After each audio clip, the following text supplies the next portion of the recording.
Right, time for our boom or bust team. We're talking about the mighty Mumbai Indians. Look what they've done in the last 8 years. 4 championships. Who gets 4 championships in 8 years? What happens when they're not winning the championship? They're not qualifying. So you've got a team that I believe in 2020 was the single greatest franchise team ever assembled in the history of franchise cricket. They won in 19, close game. 20 they dominated, 21-22 gone.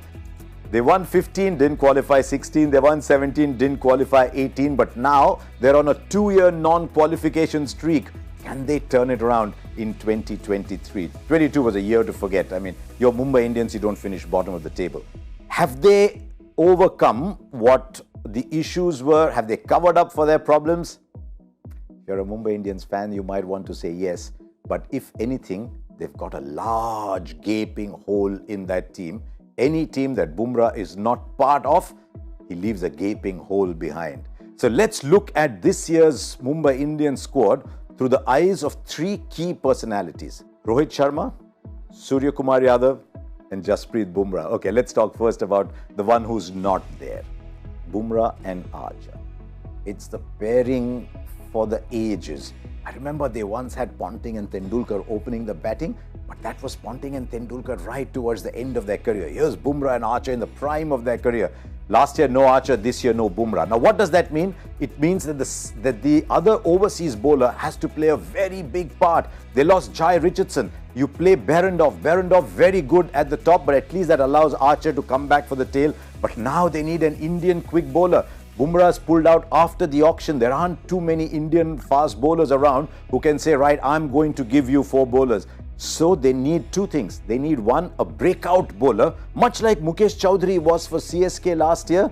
Can that breakout quick bowler be, say, a swing bowler like Arshad Khan? We'll have to wait and see if that happens. But what it means is 7, 8, 9, 10, 11 is not a 20-over bank. They need more bowling options. To have more bowling options, they have to play Cameron Green.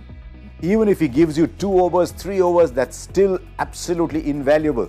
Now, if you have to play Cameron Green, it means that you have no room for either Brevis or Stubbs. Wonderful, young, bright, exciting South African players, the future of South Africa, really in many ways, but you can't fit them in. You could have if you had gun bowlers, someone else in the top 6 who could give you 2 overs. So you see how this structural imbalance is now starting to affect the way they play their overseas bowlers. That is what happens when you lose a Jasprit Bumrah. Now let's look at the other 2 pillars. Rohit Sharma. For a long time, Rohit Sharma's India T20 form has been vastly superior to his Mumbai Indians form. The Rohit Sharma of 2011 to 16 was an awesome, destructive T20 batter. Now from 2017 to 2022, something very interesting has happened. He's gone as a white ball player to the UK, dominated that World Cup with 500s, but he's not dominated an IPL. He's only gone past 400 once. He's averaging 25 in 80 plus games at a strike rate of sort of mid 120s. That is not Rohit Sharma.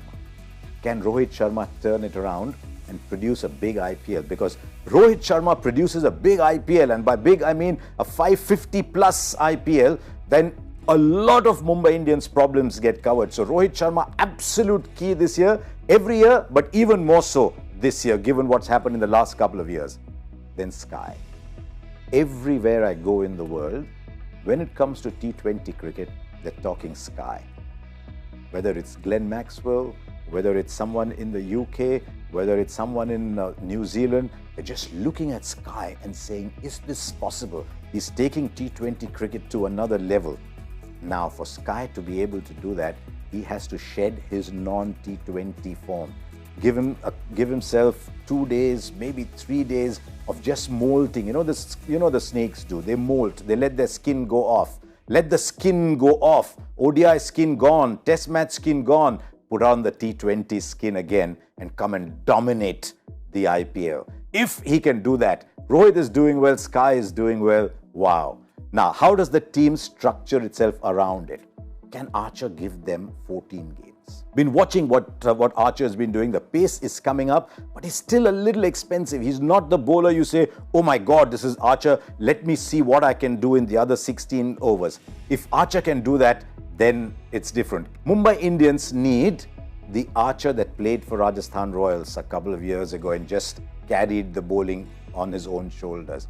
So there you are. What else about the batting? Ishan Kishan, left-hander, wicket-keeper, top order 15-16 crore player. I don't know if that weighed him down a little bit, but Ishan Kishan, the T20 player, is not been the Ishan Kishan that we know he can be. But I believe this year can be a big breakout year for Ishan Kishan because that price tag that was weighing on him. Everyone will tell you, yeah, the price tag doesn't matter. Of course it does, because you're thinking, oh my God, these people have spent so much money on me. It does put pressure on you. Where should Ishan Kishan bat? I have a slightly left field thought.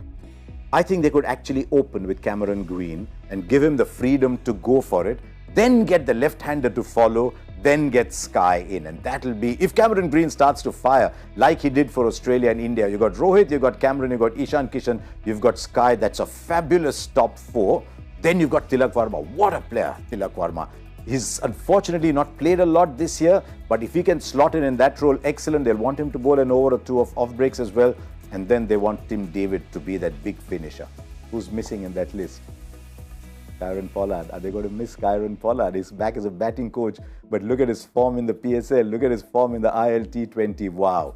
Then we come to number 7. That's been the big problem for Mumbai Indians for a while. Who plays at number 7? Do they back Hrithik Shokeen to play at number 7? Do they use him as an impact sub? Or do they use the swing bowling of Arshad Khan, who can also bat at 7? That is going to be a bit of an issue. Behrendorff will give them 4 overs. They like Karthikeya very much, whether he's bowling wrist spin or finger spin. Now, if Shokeen is playing, then you need another Indian seamer. Otherwise, there's the canny Shams Mulani, not played a lot of high-level T20 cricket. They could play someone like Mulani in there.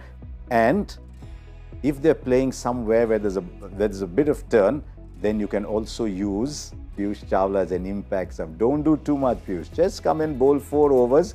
Don't concede too many. Pick up a couple of wickets. I see them using Piyush Chawla a fair bit as an impact sub. So, what are their chances this year, Mumbai Indians? The big thing going for the Mumbai Indians is they've got this solid Indian batting core that everyone craves for. And you've got 3 proper internationals, Rohit Sharma, Ishan Kishan, Surya Kumar Yadav, and top it all, there's Tilak Varma, who I find to be a wonderful player with a great future. So you've got 4 in the top 6 of that caliber. It's something very, very few other franchises possess. If they're big players, the troika of big players that I see in that side, which is Rohit, Sky and Archer, if the troika is performing and lifting everybody else, they've got a chance. But I think they need to start well, because it could be a struggle at some point. Join us on Cricbuzz Live for all the fun and insights this year. If you're in the Middle East or North Africa, if you're in continental Europe or Latin America, do subscribe to Cricbuzz Plus to see the Tata IPL 2023 live.